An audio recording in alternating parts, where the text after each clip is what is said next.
Nifty pharma index lately bullish trend में है। ये इंडेक्स फार्मास्यूटिकल कंपनीज की परफॉर्मेंस को ट्रैक करता है। इसने रीसेंट मंथ्स में सिग्निफिकेंट ग्रोथ दिखाई है। एक्सपर्ट्स इसके कई रीजंस बताते हैं। फर्स्टली, हेल्थ केयर प्रोडक्ट्स की डिमांड बढ़ी है। पैंडेमिक ने हेल्थ के प्रति अवेयरनेस बढ़ा दी है।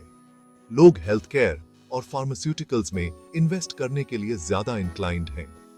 इसका निफ्टी फार्मा इंडेक्स पर पॉजिटिव इंपैक्ट पड़ा है। सेकेंडली, गवर्नमेंट पॉलिसीज ने भी रोल निभाया है। सपोर्टिव पॉलिसीज और फंडिंग ने फार्मास्यूटिकल सेक्टर को बूस्ट दिया है। टैक्स इंसेंटिव्स और सब्सिडीज ने ग्रोथ को इनकरेज किया है। इसने बुलिश ट्रेंड को और तेज किया है। लास्टली, फार्मास्यूटिकल इंडस्ट्री में इनोवेशन एक की ड्राइवर है। कंपनीज रिसर्च एंड डेवलपमेंट में इन्वेस्ट कर रही हैं। नई ड्रग्स और ट्रीटमेंट्स इंट्रोड्यूस की जा रही हैं। इससे पॉजिटिव इन्वेस्टर सेंटिमेंट और हायर स्टॉक प्राइसेस मिले हैं। टेक्नोलॉजिकल एडवांसमेंट्स फाइनेंशियल लैंडस्केप को बदल रहे हैं। कोरोमंडल इंटरनेशनल और एल प्लेसेंटी लैबोरेटरीज जैसी कंपनीज इसमें सबसे आगे हैं। ये कंपनीज ग्रोथ और एफिशिएंसी के लिए टेक्नोलॉजी का इस्तेमाल कर रही हैं। कोरोमंडल इंटरनेशनल ने डिजिटल एग्रीकल्चर में काफी प्रोग्रेस की है। क्रॉप यील्ड्स इंप्रूव करने के लिए वो टेक्नोलॉजी का यूज कर रहे हैं। इसमें प्रिसिजन फार्मिंग और डेटा एनालिटिक्स शामिल हैं। इन इनोवेशंस ने उनकी मार्केट पोजीशन को स्ट्रॉन्ग बनाया है। एल प्लेसेंटी लैबोरेटरीज एक और एग्जांपल है। वो कटिंग एज रिसर्च में इन्वेस्ट कर रहे हैं। इसमें बायोटेक्नोलॉजी और फार्मास्यूटिकल्स शामिल हैं। इनोवेशन पर उनके फोकस से न्यू प्रोडक्ट डेवलपमेंट्स हुए हैं। इसका उनकी स्टॉक परफॉर्मेंस पर पॉजिटिव इंपैक्ट पड़ा है। टेक्नोलॉजिकल एडवांसमेंट्स के अलावा मर्जर्स एंड एक्विजिशंस भी नोटवर्दी हैं। कंपनीज अपनी स्ट्रेंथ्स कंबाइन करने के लिए मर्ज कर रही हैं। इससे एनहांस्ड कैपेबिलिटीज और मार्केट डोमिनेंस मिलता है। टेक्नोलॉजी और स्ट्रेटेजिक मर्जर्स पर फोकस से फाइनेंशियल मार्केट्स में ग्रोथ आ रहा है। मर्जर्स एंड एक्विजिशंस या M&A मार्केट डायनामिक्स को शेप देने में क्रिटिकल रोल निभाते हैं। एक इंपॉर्टेंट एग्जांपल है HDFC बैंक और HDFC लिमिटेड का मर्जर। इस मर्जर ने एक फाइनेंशियल पावर हाउस बनाया है। ये दोनों एंटिटीज की स्ट्रेंथ्स को कंबाइन करता है, जिससे उनकी मार्केट पोजीशन और स्ट्रॉन्ग होती है। HDFC मर्जर से कई बेनिफिट्स होने की उम्मीद है। ये फाइनेंशियल प्रोडक्ट्स की एक वाइड रेंज प्रोवाइड करेगा। कस्टमर्स को इंप्रूव्ड सर्विसेज मिलेंगे। कंबाइंड एंटिटी की बैलेंस शीट स्ट्रॉन्ग होगी। इससे बेटर लेंडिंग कैपेबिलिटीज मिलेंगी। एक और नोटेबल M&A डिफेंस सेक्टर में है। भारत इलेक्ट्रॉनिक्स लिमिटेड या BL ने एक छोटी डिफेंस कंपनी एक्वायर की है। इस एक्विजिशन से BEL की टेक्नोलॉजिकल कैपेबिलिटीज एनहांस होंगी। ये उनकी मार्केट रीच को भी एक्सपैंड करेगा। डिफेंस सेक्टर इकोनॉमिक ग्रोथ और सिक्योरिटी के लिए क्रूशल है। M&A सिर्फ कंसोलिडेशन के बारे में नहीं है। ये इनोवेशन और एफिशिएंसी भी लाते हैं। कंपनीज ऑपरेशंस को स्ट्रीमलाइन कर सकती हैं और कॉस्ट्स रिड्यूस कर सकती हैं। इससे बेटर फाइनेंशियल परफॉर्मेंस मिलता है। इन्वेस्टर्स पोटेंशियल गेन्स के लिए इन डेवलपमेंट्स को देख रहे हैं। Section 5 recent stock performances. Stock performances में लेटली वॉलेटिलिटी देखी गई है। However, कुछ कंपनीज ने रेजिलियंस दिखाई है। फॉर इंस्टेंस, कोरोमंडल इंटरनेशनल ने अच्छा परफॉर्म किया है। टेक्नोलॉजी और इनोवेशन पर उनका फोकस काम कर रहा है। उनके स्टॉक प्राइसेस में स्टेडी राइज देखा गया है। एल प्लेसेंटी लैबोरेटरीज ने भी पॉजिटिव ट्रेंड्स दिखाए हैं। बायोटेक्नोलॉजी में उनकी एडवांसमेंट्स ने इन्वेस्टर्स का इंटरेस्ट अट्रैक्ट किया है। स्टॉक मार्केट ने उनकी ग्रोथ स्ट्रेटजीज को पॉजिटिव रिस्पांस दिया है। ये इस बात का प्रूफ है कि स्टॉक परफॉर्मेंस में इनोवेशन कितना इंपॉर्टेंट है। इकोनॉमिक इंडिकेटर्स ने भी स्टॉक परफॉर्मेंसेस को इन्फ्लुएंस किया है। यूएस लेबर मार्केट डेटा एक की एग्जांपल है। पॉजिटिव एम्प्लॉयमेंट फिगर्स ने इन्वेस्टर कॉन्फिडेंस को बूस्ट दिया है। इससे वेरियस सेक्टर्स में स्टॉक प्राइसेस में राइज हुआ है। हाउएवर, ये नोट करना इंपॉर्टेंट है कि स्टॉक परफॉर्मेंसेस अनप्रेडिक्टेबल हो सकते हैं। ग्लोबल इवेंट्स और इकोनॉमिक पॉलिसीज जैसे वेरियस फैक्टर्स मार्केट को इंपैक्ट कर सकते हैं। इन्वेस्टर्स को इन्फॉर्म्ड रहने और फ्लक्चुएशंस के लिए प्रिपेयर्ड रहने की जरूरत है। Section 6. Economic Indicators and Market Impact. Financial markets में इकोनॉमिक इंडिकेटर्स का क्रूशल रोल होता है। ये इकोनॉमी की हेल्थ के बारे में इंसाइट्स प्रोवाइड करते हैं। की इंडिकेटर्स में एम्प्लॉयमेंट डेटा, इन्फ्लेशन रेट्स और जीडीपी ग्रोथ शामिल हैं। ये मैट्रिक्स इन्वेस्टर सेंटिमेंट और मार्केट ट्रेंड्स को इन्फ्लुएंस करते हैं। यूएस लेबर मार्केट डेटा एक सिग्निफिकेंट इंडिकेटर है। Recent reports positive employment figures दिखा रहे हैं। इससे इन्वेस्टर कॉन्फिडेंस बूस्ट हुआ है। एक strong labour market economic stability indicate करता है। ये इंक्रीज्ड कंज्यूमर स्पेंडिंग को भी सजेस्ट करता है, जो बिजनेसेस के लिए अच्छा है। इन्फ्लेशन रेट्स एक और इम्पोर्टेंट इंडिकेटर है।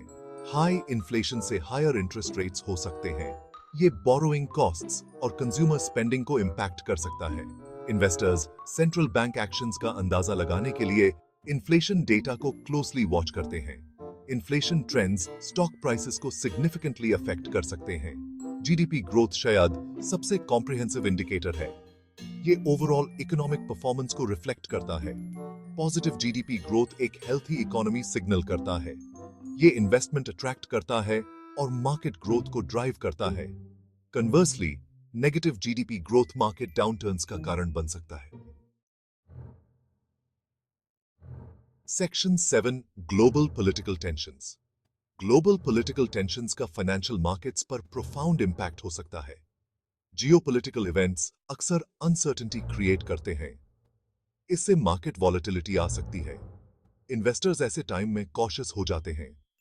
मेजर इकोनॉमीज के बीच रीसेंट टेंशंस चिंता का कारण बनी हुई है। ट्रेड डिस्प्यूट्स और डिप्लोमैटिक कॉन्फ्लिक्ट्स मार्केट्स को डिसरप्ट कर सकते हैं। ये इवेंट्स ग्लोबल सप्लाई चेन्स और ट्रेड फ्लोज को अफेक्ट कर सकते हैं। इंटरनेशनल ट्रेड पर निर्भर कंपनीज पर्टिकुलरली वल्नरेबल हैं। की रीजन्स में पॉलिटिकल इंस्टेबिलिटी भी मार्केट्स को इंपैक्ट करती है। फॉर इंस्टेंस, मिडिल ईस्ट में इंस्टेबिलिटी ऑयल प्राइसेस को अफेक्ट कर सकती है। हायर ऑयल प्राइसेस से बिजनेसेस के लिए कॉस्ट्स बढ़ सकते हैं। ये प्रॉफिट मार्जिन्स और स्टॉक प्राइसेस को इंपैक्ट कर सकता है। इन्वेस्टर्स को ग्लोबल पॉलिटिकल डेवलपमेंट्स के बारे में इन्फॉर्म्ड रहना चाहिए। मार्केट्स पर पोटेंशियल इंपैक्ट को समझना क्रूशल है। ये इन्फॉर्म्ड इन्वेस्टमेंट डिसीजंस लेने में मदद करता है। इन्वेस्टमेंट्स को डाइवर्सिफाई करने से भी जियोपॉलिटिकल टेंशन से जुड़े रिस्क्स को मिटिगेट किया जा सकता है। Section 8. Expert insights and opinions. Financial experts market trends पर वैल्यूएबल इंसाइट्स प्रोवाइड करते हैं। उनके एनालिसिस इन्वेस्टर्स को इन्फॉर्म्ड डिसीजंस लेने में मदद करते हैं। एक्सपर्ट्स अक्सर मार्केट मूवमेंट्स को प्रिडिक्ट करने के लिए डेटा और एक्सपीरियंस का कॉम्बिनेशन यूज करते हैं। एक नोटेबल एक्सपर्ट हैं राकेश झुनझुनवाला।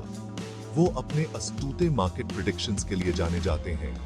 झुनझुनवाला ने रिसेंटली निफ्टी फार्मा इंडेक्स में बुलिश ट्रेंड पर कमेंट किया था। उनका मानना है कि हेल्थ केयर की डिमांड बढ़ती रहेगी। ये फार्मास्यूटिकल सेक्टर में ग्रोथ को ड्राइव करेगा। एक और एक्सपर्ट निर्मल बैंक ने टेक्नोलॉजिकल एडवांसमेंट्स की इंपॉर्टेंस पर लाइट डाली है। वो एम्फसाइज करते हैं कि टेक्नोलॉजी में इन्वेस्ट करने वाली कंपनीज का कंपेटिटिव एज होगा। बंग ये भी नोट करते हैं कि mergers and acquisitions growth opportunities create कर सकते हैं। एक्सपर्ट ओपिनियंस को सुनने से एक ब्रॉडर पर्सपेक्टिव मिलता है। ये इन्वेस्टर्स को मार्केट डायनामिक्स को बेटर समझने में मदद करता है। However, पर्सनल रिसर्च करना भी इंपॉर्टेंट है। एक्सपर्ट इंसाइट्स को इंडिविजुअल एनालिसिस के साथ कंबाइन करने से बेटर इन्वेस्टमेंट डिसीजंस होते हैं। Section 9. Practical investment tips for new investors. Beginners के लिए इन्वेस्टिंग डॉन्टिंग लग सकता है। However, सही अप्रोच के साथ ये रिवॉर्डिंग हो सकता है। न्यू इन्वेस्टर्स के लिए कुछ प्रैक्टिकल टिप्स ये हैं। फर्स्टली, एक क्लियर इन्वेस्टमेंट गोल के साथ स्टार्ट करें।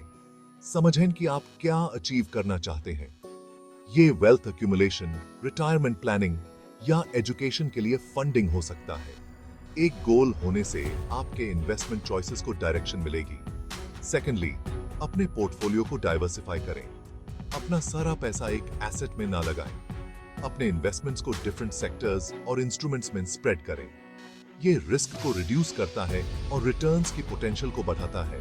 थर्डली, इन्फॉर्म्ड रहें। फाइनेंशियल न्यूज और मार्केट ट्रेंड्स के साथ अपडेटेड रहें। मार्केट को इन्फ्लुएंस करने वाले फैक्टर्स को समझना क्रूशल है। ये आपको इन्फॉर्म्ड इन्वेस्टमेंट डिसीजंस लेने में मदद करेगा। लास्टली, पेशेंट रहें। इन्वेस्टिंग एक लॉन्ग टर्म गेम है। शॉर्ट टर्म मार्केट फ्लक्चुएशंस से स्वेड न हो। अपने इन्वेस्टमेंट प्लान पर स्टिक करें और पीरियोडिकली रिव्यू करें। पेशेंस और डिसिप्लिन सक्सेसफुल इन्वेस्टिंग के लिए की हैं। Section 10. Conclusion. Staying informed. In conclusion, financial news के साथ अपडेटेड रहना एसेंशियल है। ये आपको इन्फॉर्म्ड डिसीजंस लेने के लिए एम्पावर करता है। मार्केट ट्रेंड्स और इकोनॉमिक इंडिकेटर्स को समझना क्रूशल है। ये रिस्क्स मैनेज करने और अपॉर्चुनिटीज का फायदा उठाने में मदद करता है। निफ्टी फार्मा इंडेक्स में करंट ट्रेंड्स और टेक्नोलॉजिकल एडवांसमेंट्स नोटवर्दी हैं। Mergers and acquisitions market dynamics को रीशेप कर रहे हैं। Expert insights valuable perspectives provide करते हैं।